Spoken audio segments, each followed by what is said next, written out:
Hello humans, I'm the TheAlienDoctor, but you could call the Alien, and welcome back to another Minecraft Bedrock Edition preview video. Today we're going to be taking a look at preview 1.19.20.22. This preview contains basically just a whole host of bug fixes. There aren't really any major features or anything like that. So without further ado, let's go into the quickfire bug fixes section, seeing as there aren't any major features for us to majorly talk about.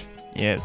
So first of all, there have been some changes to Spectator Mode, mostly just bug fixes. Firstly, you can no longer use emotes when in Spectator Mode, so I'm pressing the emote button and the emote wheel thing isn't popping up, so emotes are definitely disabled.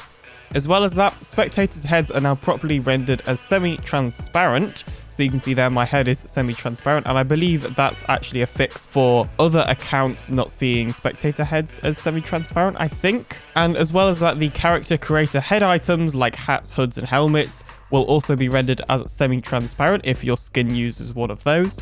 And then capes and any other animated back items are no longer rendered when in spectator mode. So if your character has a cape, then you will no longer see that when you're in spectator mode, and spectators can no longer use or get affected by portals. So there's a portal right here, as you can see here. I can't actually go through to the nether whilst in spectator. Allays are now able to actually drop items to their owner when the owner is in the boat. So as you can see there, and well, yep, there we go. It's picked up that diamond and then it dropped it to me and I've picked it up. And we can demonstrate that again. That wasn't the best demonstration. There's some diamonds on that beach there, and the Allay has picked it up and is throwing them to me whilst I'm in the boat. Previously, for whatever reason, they just wouldn't give you the items if you're in a boat, but now they do.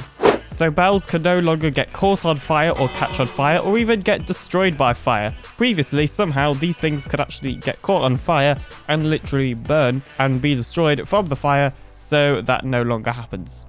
Skulk catalysts will now play the blooming sound effect when blooming, so if these things die, then it should actually play a sound. So I'll be quiet so you can hear it. And I'm going to use something that doesn't actually burn so you can hear it a little bit better.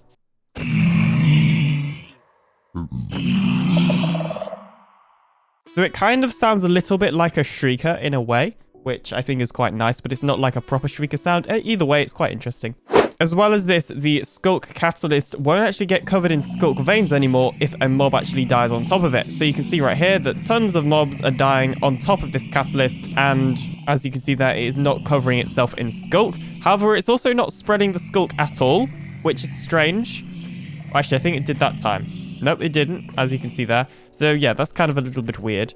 So over here in the ancient city, there is, of course, some redstone down in this bit. And they have changed the redstone specifically for the door so that it now actually functions on Bedrock Edition. Because what we believe has happened is that they just basically directly copied it over from Java. So, in theory, if we actually... I don't even know where the lever is for this door.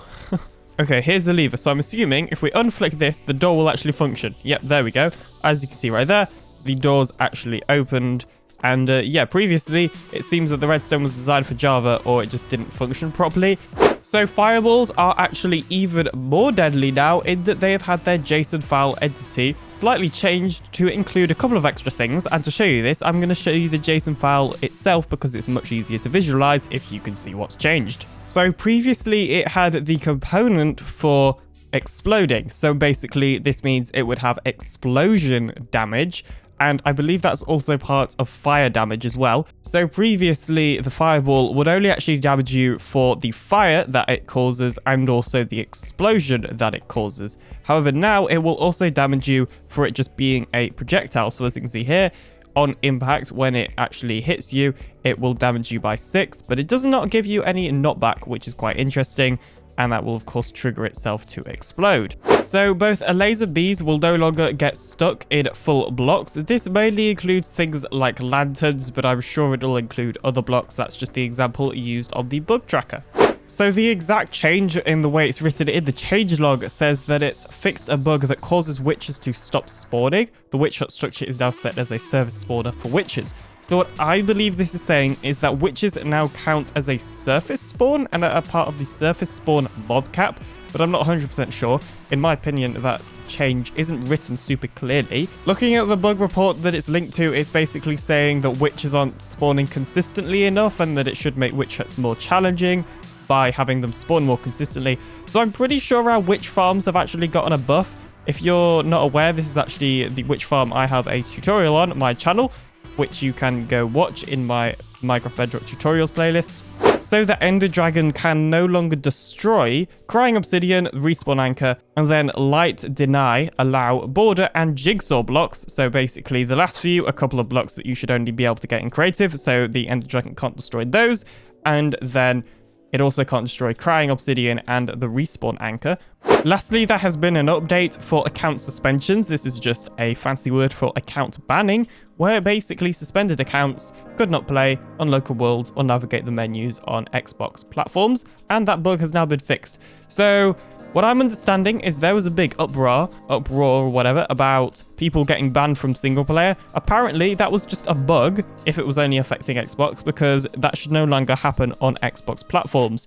So rejoice, you can no longer get banned from Minecraft single player.